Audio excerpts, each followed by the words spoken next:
Welcome to Pilates Teacher's Manual, your guide to becoming a great Pilates teacher. I'm Olivia, and I'll be your host. Join the conversation and the Pilates community on Instagram at Pilates Teacher's Manual, and visit buymeacoffee.com/Olivia Podcasts to support the show. Today's chapter starts now.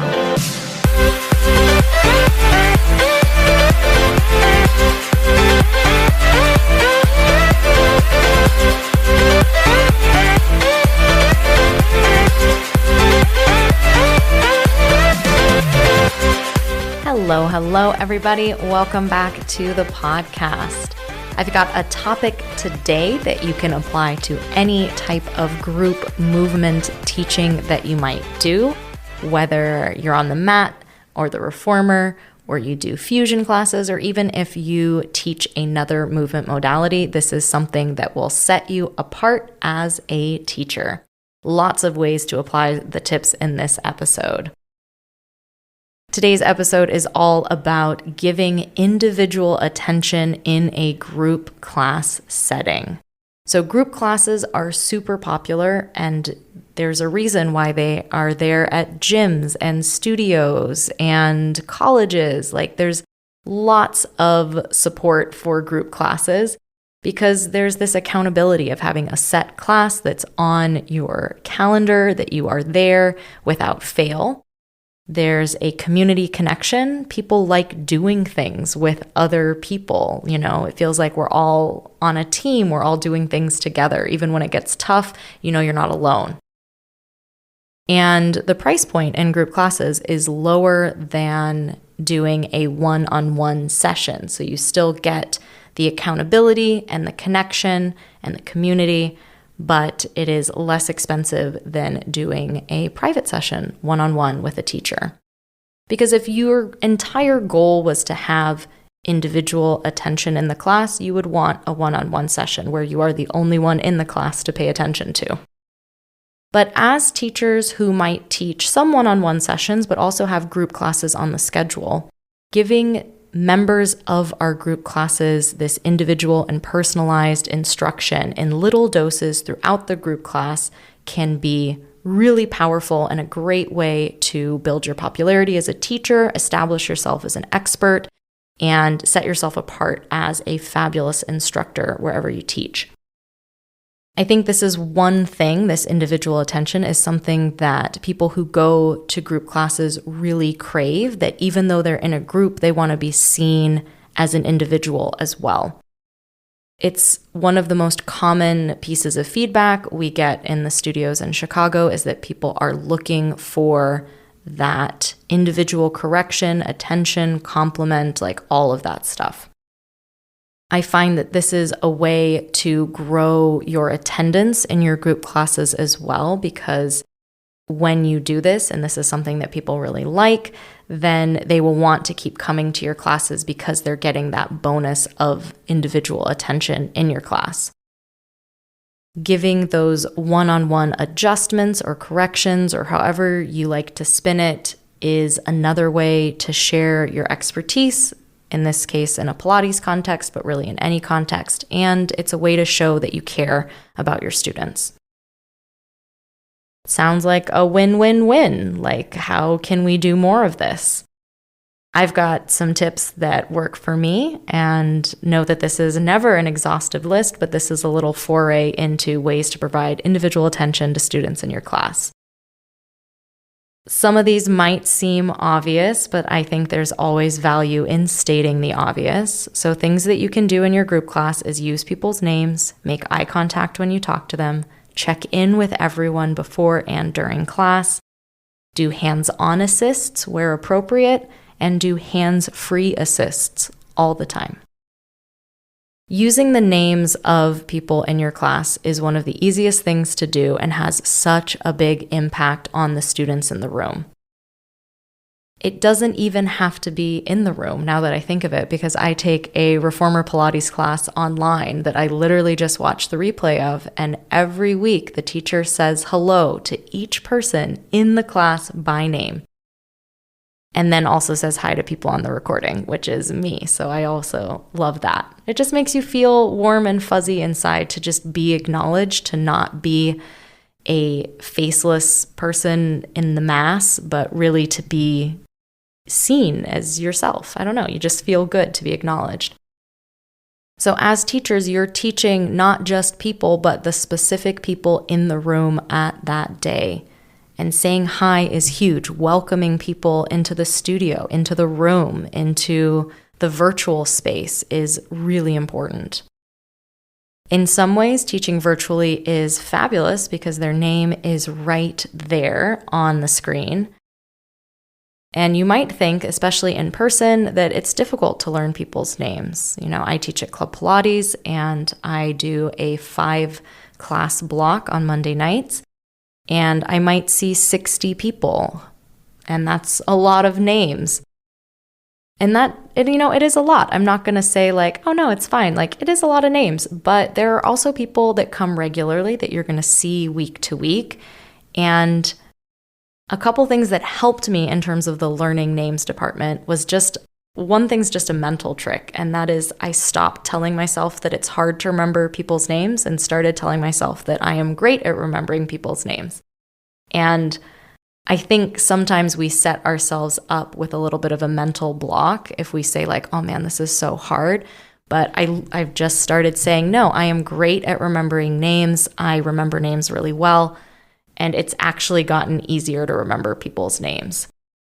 Another thing that is helpful, might work in your studio, might not, is the studio I teach on has little name tags and whiteboard markers. So when people come in, they grab a whiteboard marker and write their name at their station on that name tag.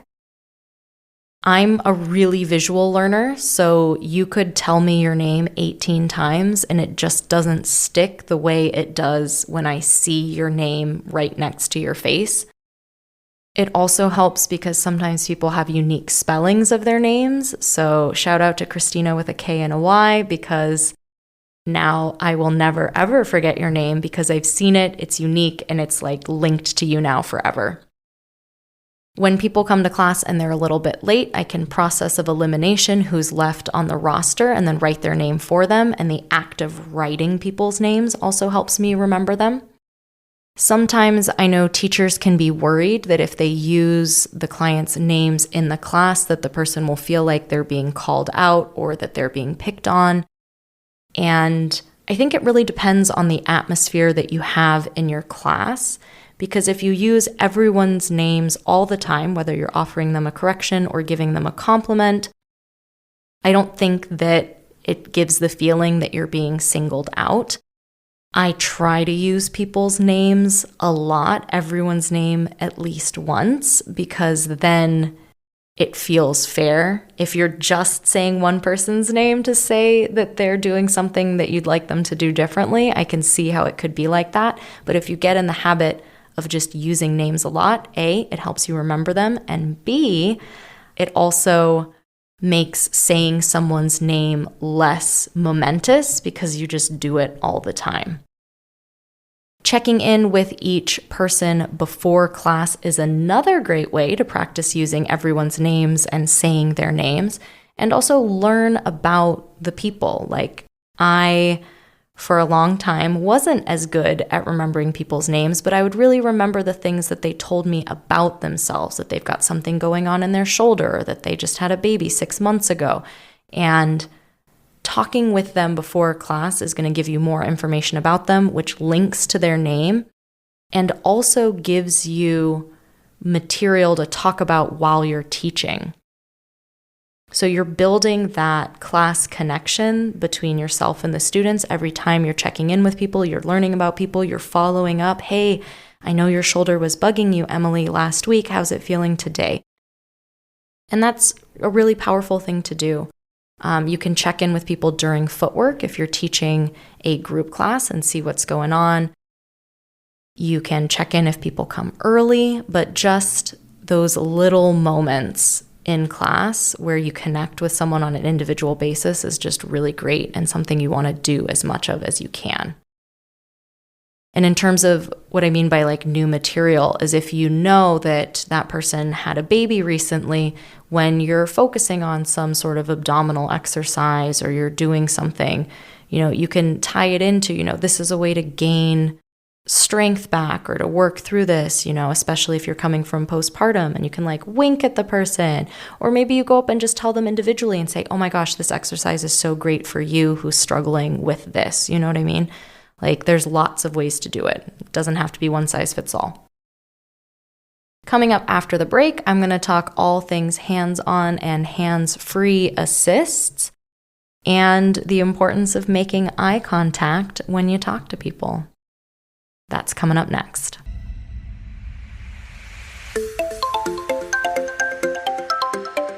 Hi there. I hope you're enjoying today's chapter so far. There's great stuff coming up after the break too.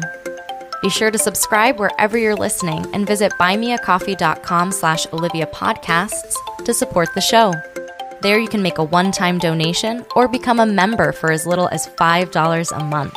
Membership comes with some awesome perks, including a shout out in the next episode, a monthly newsletter, a monthly Zoom call with me, and more. You can also visit links.oliviabioni.com/affiliates to check out some sweet deals on products I use and love. Now back to the show.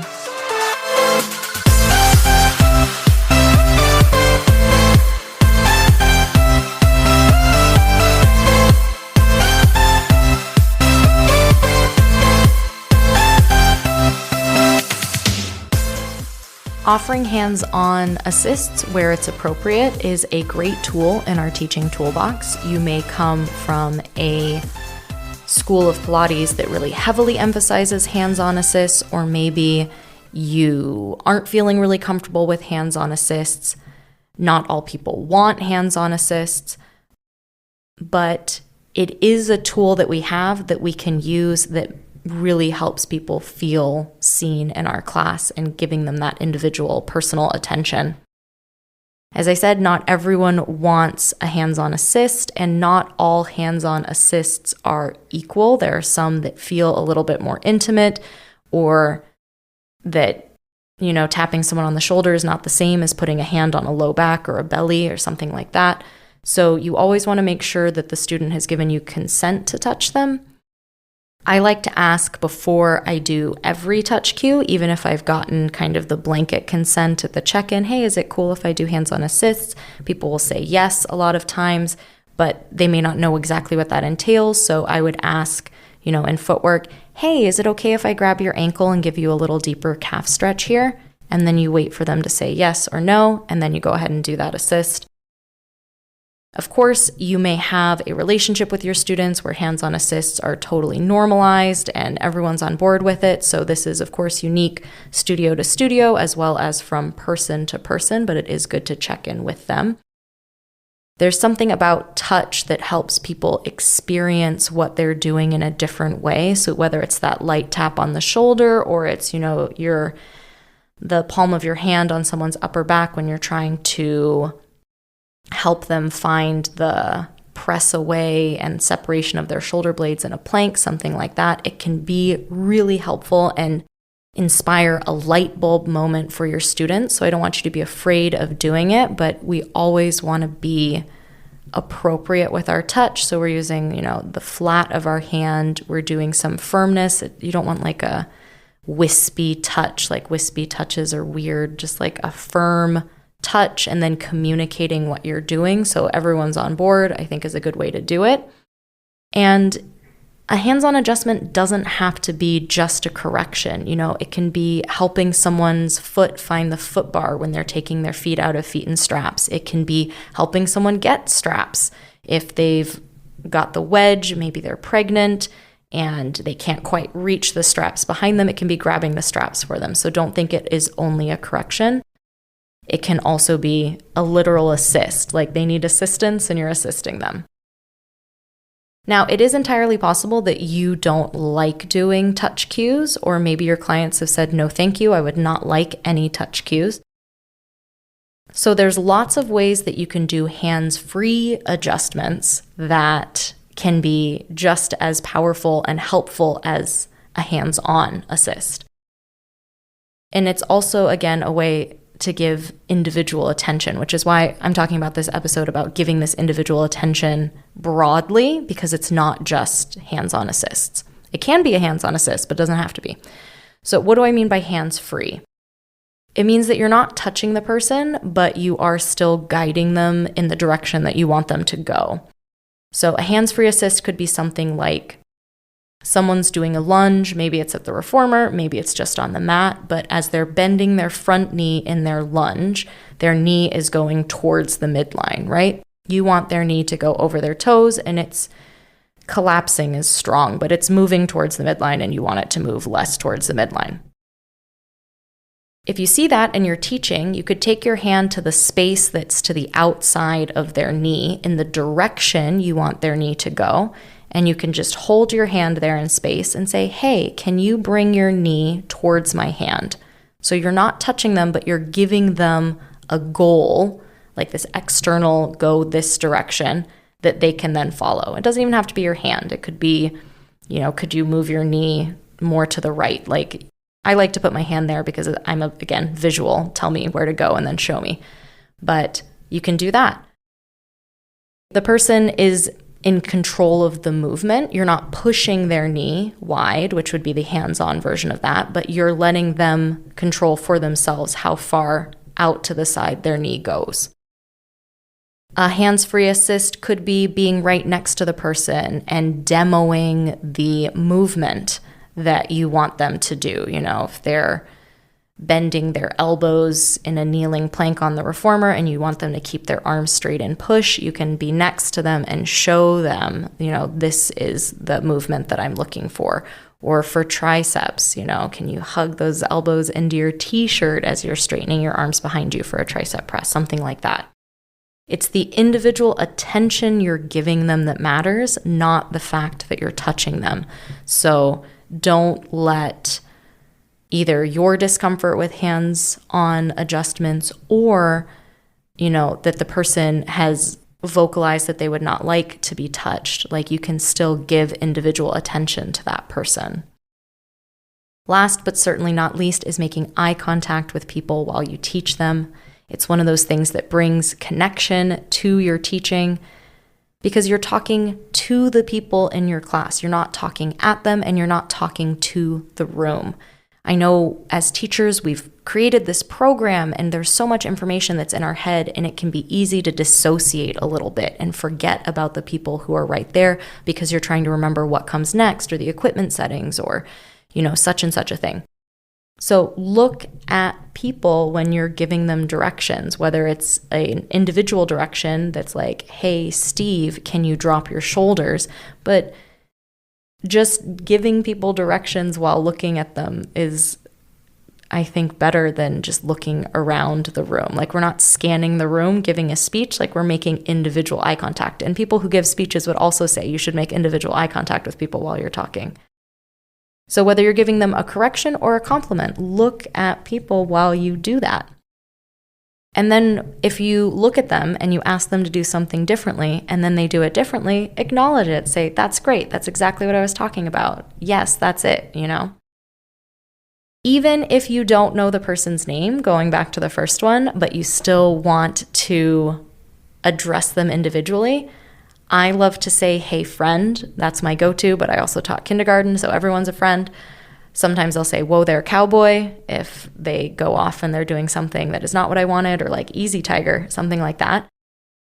And those are phrases that work for me. That's 100% my style of teaching and talking. It makes sense for me to say things like that. You might say, no way. If I said, whoa there, cowboy, I would get the weirdest look in the world. Totally fine. Find phrases and ways to address people. I will say, there are other movement modalities that I've done. It hasn't happened in Pilates, but I've been in other classes where people are addressed just by what they're wearing. They'll be like, hey, you in the pink shirt. And I'm like, not a vibe. Like, that is not something that resonates with me. That doesn't make me want to do what they're telling me to do. That doesn't make me want to be in that class, actually. So I am not a fan of calling people out by characteristics or by what they're wearing. That's my 2 cents. I also think that if you implement these strategies for giving this individual attention, you will be less bored in your teaching because you will be more engaged with the people in the room as well. And people are interesting. People are always different, and there's no shortage of stuff to do with them. And when you're looking at them and you're paying attention to them, it not only makes the class that you're teaching better, it also gives you more things to think about in the future when you're teaching classes because you paid attention to what cues landed, what people were understanding, what they were struggling with, and ways that you were able to help people in that little one-on-one moment. As a Pilates teacher, I already know that you care about the people that you teach and that you love Pilates and you want to share that with more people. Giving this personalized attention is one way to do that. As always, big shout out to all the supporters on Buy Me a Coffee, both including and especially newest supporters of the project, Cheryl and Heights Pilates. Thank you so much for joining this journey with me. The March newsletter is coming out soon, and there will be lots of opportunities to connect with me for a coffee chat. Visit the Buy Me a Coffee page to both support the project and hang out with me. Again, it's a win-win. I hope you have a great couple weeks, and I'll talk to you again soon.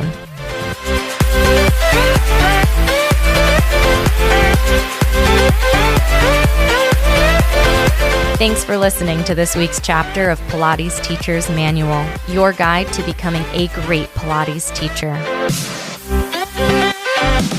Check out the podcast Instagram at Pilates Teacher's Manual, and be sure to subscribe wherever you listen. For more Pilates goodness, check out my other podcast, Pilates Student's Manual, available everywhere you listen to podcasts. The adventure continues. Until next time.